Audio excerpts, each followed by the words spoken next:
प्यारे बच्चों, class 8th की साइंस की क्लास में आप सभी का एक बार फिर से स्वागत है बच्चों। और हम पढ़ रहे थे चैप्टर नंबर 5 सूक्ष्म जीवों का वर्गीकरण, सामान्य परिचय एवं वर्गीकरण। तो बच्चों ये चैप्टर हम लोगों ने कम्प्लीटली पढ़ लिया है, समझ लिया है। साथ ही इसके अभ्यास प्रश्नों को भी करना हमने इसके पहले की वीडियो क्लासेस में कर दिया था, जिसमें प्रश्न नंबर 4 तक के प्रश्न हम हल कर चुके हैं। और आज हमें स्टार्ट करना है प्रश्न नंबर 5 से। तो बच्चों अगर आपने अभी तक वीडियो नहीं देखा है तो चैनल की प्लेलिस्ट में जा कर के आप क्लास 8th साइंस की जो प्लेलिस्ट है उसमें सारे वीडियो डले हुए हैं क्रम से, उनको देख करके समझ सकते हैं चैप्टर को। साथ ही अपने अभ्यास प्रश्न के कार्यों को भी कंप्लीट कर सकते हैं। तो चलिए बिना किसी देरी के बढ़ते हैं 5वें प्रश्न की ओर। तो 5वां प्रश्न है बच्चों, सूक्ष्म जीवों का आर्थिक महत्व बताइए। सूक्ष्म जीवों का आर्थिक महत्व से क्या तात्पर्य है कि किस तरीके से सूक्ष्म जीव जो है उसका उपयोग करके हम कोई जो है ऐसा चीज़ बना सकते हैं जिससे हम पैसे कमा सकते हैं, आर्थिक रूप से आत्मनिर्भर हो सकते हैं। तो सूक्ष्म जीवों का जब हम चैप्टर ये पढ़ रहे थे तो हमने पढ़ा था कि इसका प्रयोग करके हम बच्चों दही बना सकते हैं, सिरका बना सकते हैं, शराब बना सकते हैं। तो इन सब का प्रयोग करके हम इन सब चीज़ों का निर्माण कर सकते हैं और इनको जो है मार्केट में बेच करके जो है वो पैसे कमा सकते हैं और इनका आर्थिक रूप से भी महत्व अत्यधिक है। तो इसका उत्तर बच्चों आप इस तरीके से फेयर कॉपी में लिखिएगा कि सूक्ष्म जीवों का उपयोग दही, सिरका तथा शराब बनाने में होता है जिनका अत्यधिक आर्थिक महत्व है। ठीक है। नेक्स्ट प्रश्न है बच्चों हमारा 6वां प्रश्न है, प्रतिजैविक दवाएं किसे कहते हैं, इनका क्या उपयोग है। तो प्रतिजैविक दवाएं जो हैं क्या हैं और इनका क्या उपयोग है। तो यहाँ पर बच्चों जब हमने चैप्टर पढ़ा था तो उसमें हमने जाना था कि एंटीबायोटिक इनोकुलेशन से जो है हम संक्रमण की किस तरीके से रोकथाम कर सकते हैं। कुछ दवाइयाँ भी हमने जानी थी जो कि प्रतिजैविक औषधियाँ हैं, जैसे पेनिसिलिन, स्ट्रेप्टोमाइसिन, है ना। ये सभी जो है वो क्या है, प्रतिजैविक दवाइयाँ हैं जो शरीर में रोगजनक सूक्ष्म जीवों के संक्रमण को रोकती हैं। ठीक है। तो ये सूक्ष्म जीवों के संक्रमण को रोकने वाली दवाइयाँ हैं प्रतिजैविक दवाइयाँ, पेनिसिलिन और स्ट्रेप्टोमाइसिन हैं। तो और इनसे बचाव के लिए जो है सूक्ष्म जीवों से के संक्रमण को रोकती हैं और इनसे हम अपना बचाव कर सकते हैं, रोगाणुओं को ये नष्ट करती हैं। तो इसका उत्तर बच्चों आप इस तरीके से लिख लीजिएगा कि सूक्ष्म जीवों के द्वारा अनेक प्रतिजैविक दवाइयाँ बनाई जाती हैं। यहाँ पर एग्जाम्पल के तौर पे आप लिख लीजिएगा पेनिसिलिन और स्ट्रेप्टोमाइसिन। ठीक है। पेनिसिलिन यहाँ पर और एक चीज़ ऐड कर लीजिएगा, पेनिसिलिन, यहाँ पर आप स्ट्रेप्टोमाइसिन और पेनिसिलिन इन दोनों का नाम जो है उदाहरण के तौर पर ऐड कर लीजिएगा।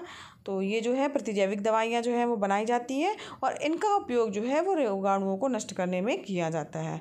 ठीक है। तो इस तरीके से इसका उत्तर आप अपनी फेयर कॉपी में लिख लीजिएगा। यहाँ पर उदाहरण के तौर पर ये दो चीज़ें जो आप ऐड कर लीजिएगा।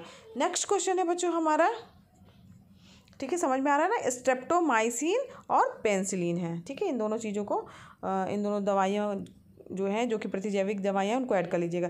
नेक्स्ट क्वेश्चन है बच्चों 7वां क्वेश्चन है हमारा, टीकाकरण किसे कहते हैं। तो टीकाकरण आपने देखा होगा बच्चों कि टीकाकरण किया जाता है, कई टीके लगाए जाते हैं जिससे हम रोगों से बच सकते हैं। इसके लिए बच्चों ये जो टीकाकरण है वो रोगों से बचने की ही एक विधि है और इसमें क्या किया जाता है कि जो सूक्ष्म जीव जो हैं, जो रोग उत्पन्न करने वाले सूक्ष्म जीव होते हैं, उन्हीं को हमारे शरीर में जो है वो डाला जाता है, जिसके कारण जो हमारे शरीर का रक्त है वो इन जो सूक्ष्म जीव, जो रोग वाले उत्पन्न करने वाले सूक्ष्म जीव हैं, उनसे लड़ने के लिए हमारा शरीर जो है वो एक प्रतिरक्षी जो है तंत्र उत्पन्न करता है।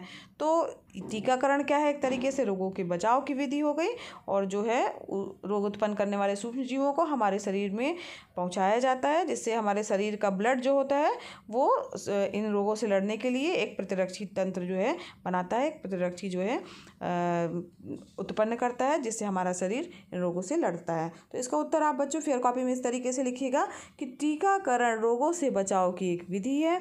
जब रोग उत्पन्न करने वाले सूक्ष्म जीव हमारे शरीर में पहुंचते हैं तो उनसे लड़ने के लिए हमारे शरीर के रक्त के द्वारा प्रतिरक्षी उत्पन्न होते हैं।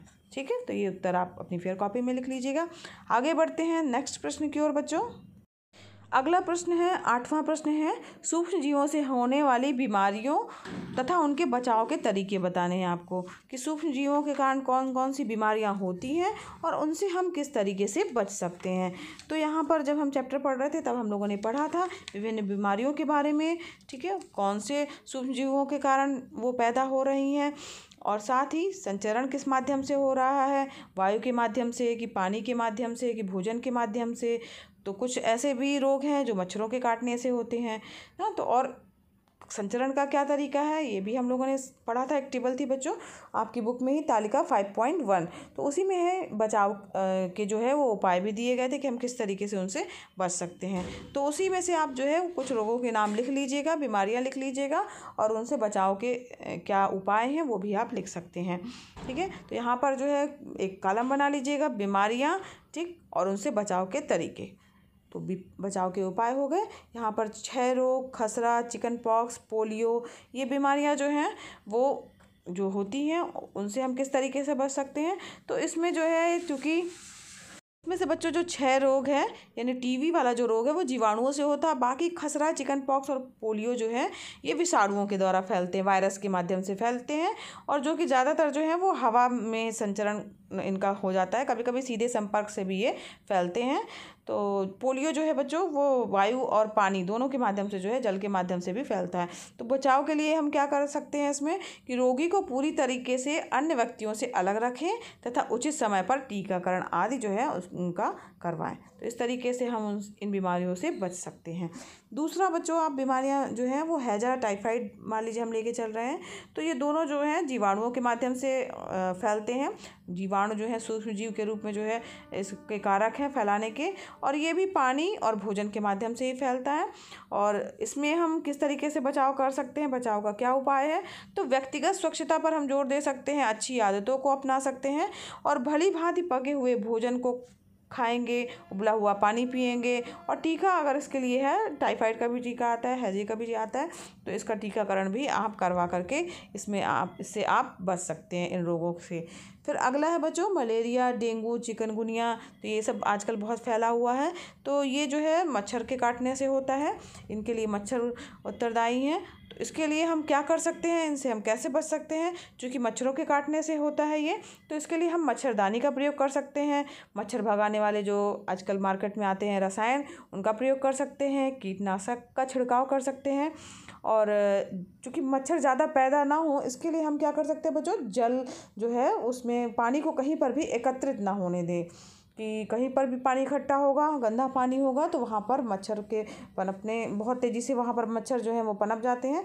तो वहाँ पर कहीं पर भी ऐसा जगह आप ना छोड़ें जहाँ पर पानी भरा रहे या ज़्यादा दिन तक भरा रह सके, ताकि मच्छर ना पनप सके, ठीक है। तो इस तरीके से हम इसको बचा सकते हैं, इसके लिए हम बचाव कर सकते हैं। तो मच्छरदानी का प्रयोग, कीटनाशक का छिड़काव, जल भराव का ना होना और चिकित्सक से इलाज कराना, इसके माध्यम से हम इन बीमारियों से जो है, अगर मान लीजिए बीमारी हो गई है तो फिर आप अच्छे चिकित्सक से इसका इलाज कराना चाहिए, क्योंकि इन सब में प्लेटलेट्स वगैरह भी काफ़ी डाउन हो जाता है और बहुत तेज़ बुखार आता है।